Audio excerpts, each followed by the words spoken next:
We have an announcement finally on whether cell phones cause cancer. It's something that could affect all of us and our children. Scientists from the World Health Organization have been reviewing studies for the last week or so. I want to bring in our senior medical correspondent, Elizabeth Cohen, who joins us live with the findings. Essentially, what did they find? The World Health Organization says that the radiation from mobile devices like cell phones is a possible carcinogen to humans.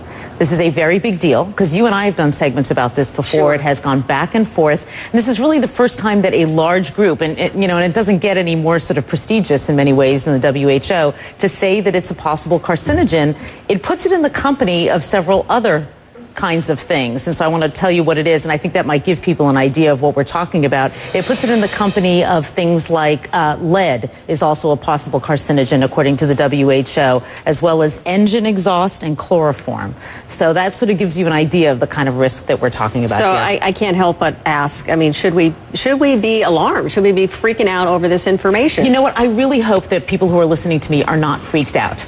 For two reasons. One, they won't do the right thing, and we'll talk about what the right thing is in a minute. And two, they'll panic, and that's kind of silly because all these years we've been on cell phones and holding them to our heads, which is what we're talking about as being bad. That's done. You can't do anything about that. And if you're on the phone right now, you don't need to drop it. You know, it's not that kind of a carcinogen. It's a kind of a carcinogen, or allegedly, possibly, that would build up over time. One phone call, doctors tell me, is not going to give you cancer. So what should we be doing? With this new information, what on earth should we be doing now? We are so lucky that there is something that we can do, because a lot of medical problems we can't, but we're lucky that there is something, and I am holding it in my hands right now.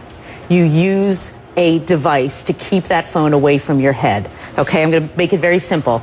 This is what experts that I talk to don't want you to do. This radiation is very close to your head. The minute that you put one of these in, you can hold the phone at a distance. At this distance, that radiation is dissipating. It's not going to affect you very much, if at all. Hold it away from your head, which means using a wired piece like this or a Bluetooth, or put it on speakerphone. Keep it away from your head. That's the bottom line, and it's really easy to do. I mean, I can count on one hand the number of times in the past year that I have spoken on the phone like this. I just don't do it. I'm going to change my habits. Do you have any idea, or did who say anything about whether or not it can be on your body, on your person, in a pocket, in a holster, anything like that? Did they weigh in at all? WHO really focused on gliomas, which are brain tumors, because that's what a lot of the studies have been on. But Suzanne, I've certainly spoken to experts who say that they themselves do not carry it on their bodies, that they figure why take that risk if there is a risk, and so they will carry their phones in their purses or in a briefcase. You know, they'll try to keep it a bit of a distance away from their bodies, but the jury is still out on that. And what do you think cell phone companies are going to do? How do they respond to this? Is there a way that they can manufacture a safer phone, or? Right, we're seeking a response from the CTIA, which is the industry group, and I think what could happen is that people like the FCC, or other groups like that in other countries might say, this is important what the WHO is saying, and so maybe we ought to tell cell phone companies to make phones with lower radiation. You know, that's a possibility. They may say, tell cell phone companies, go back to the drawing board, come up with a phone that emits less radiation.